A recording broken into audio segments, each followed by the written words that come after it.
anywhere you dey for the world. Naija na home. Our fine culture, lifestyle, food, passion. Naija na still we own.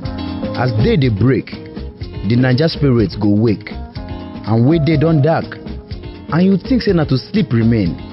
Na that time the groove just dey start. Because no matter wetin happen, the Naija spirit no go die. This na Naija life.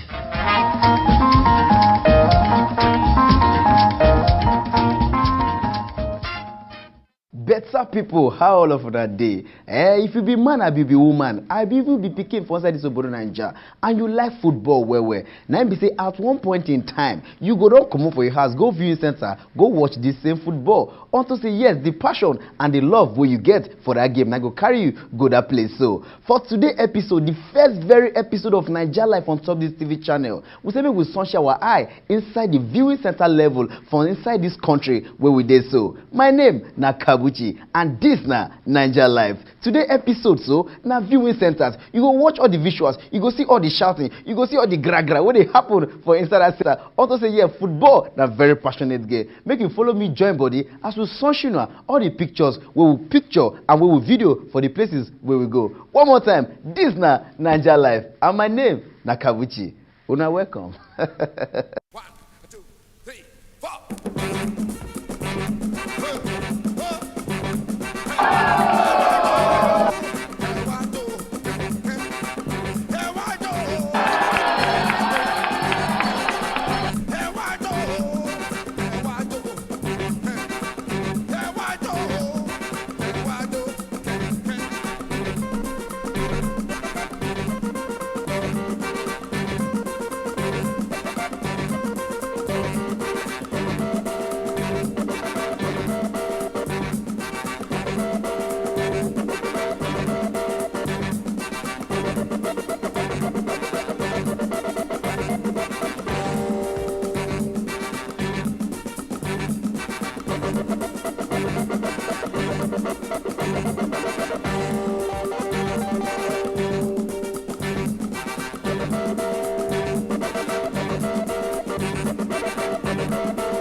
Football na one very game wey many people dey gbadun, and to enjoy this kind game, some people So many people, they like to dey where other people dey, especially their fellow supporters of the same team.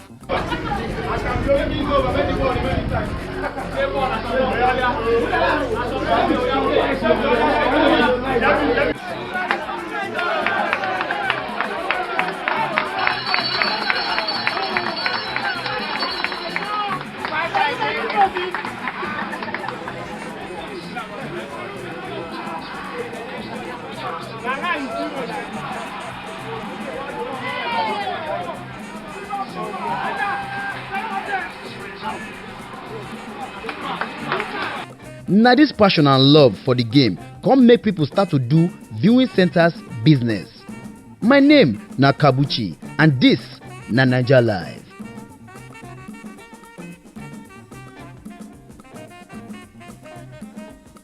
For over 25 years now, the business of viewing centers don tanda gidigba for inside Obodo Naija, and it don create employment and plenty jollifications for many people. The issue be say even big men dey come watch all these matches.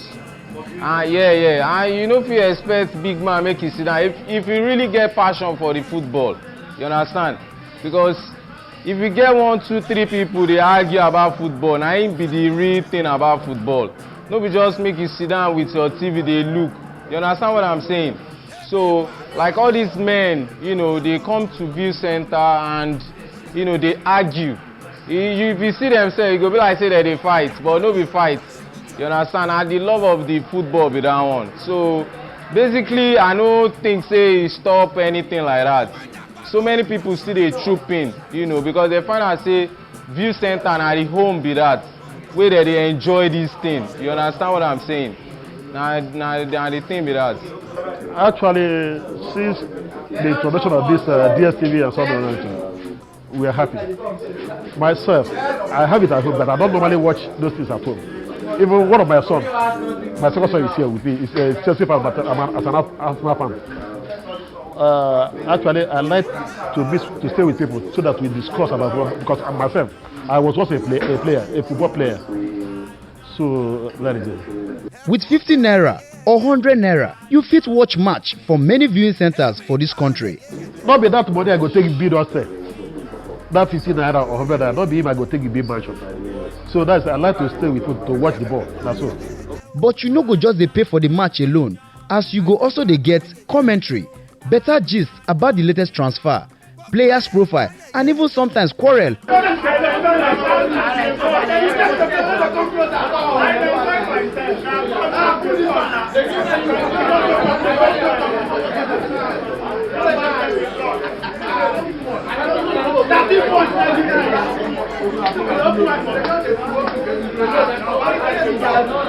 Or fight between 2 people or even more persons.